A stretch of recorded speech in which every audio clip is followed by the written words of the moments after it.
Hi everyone, good day. So today ay meron tayong package. Ang laman nito is TNWX8 wireless lavalier microphone.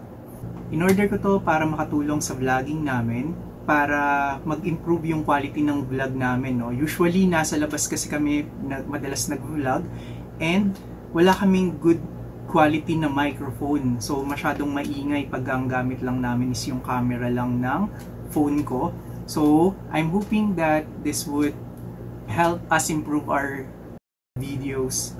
So, tara, unbox na natin.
Okay, so we're done unboxing and ito na yung wireless lavalier microphone.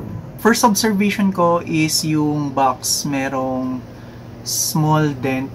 Pero I think safe naman yung package sa loob, no? Kasi maganda naman yung packaging. I mean, sturdy naman, no? Yung box sa loob. Protected naman yung item. Okay, testing time.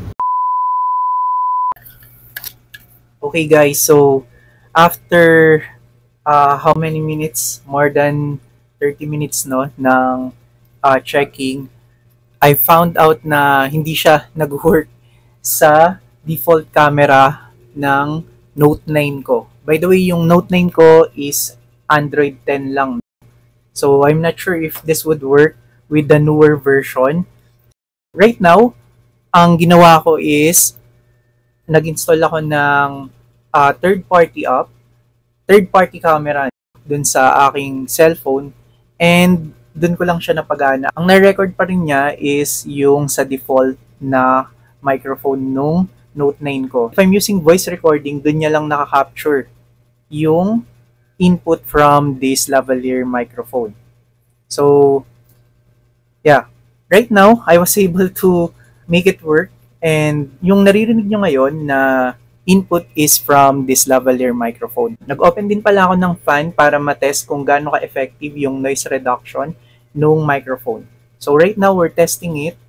Hopefully, hindi ganun kaingay. I'll disconnect the mic, then try natin kung ano naman yung maririnig nyo without the lavalier microphone. Ayan, I'm back yung narinig nyong input ngayon is from the default microphone na nung aking Note 9. So, you'll be the judge if this is worth it. By the way, nakuha ko lang pala to around 400 sa Lazada.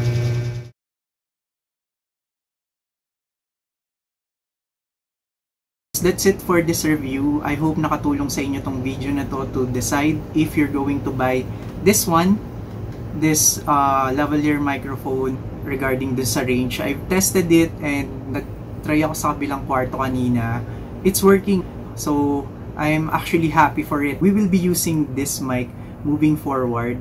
And for 400 pesos, guys, I think this is worth it. So, good luck sa ating lahat. And please don't forget to like, subscribe, comment down kung nagustuhan nyo tong video na to so we could do more of this moving forward. Thank you!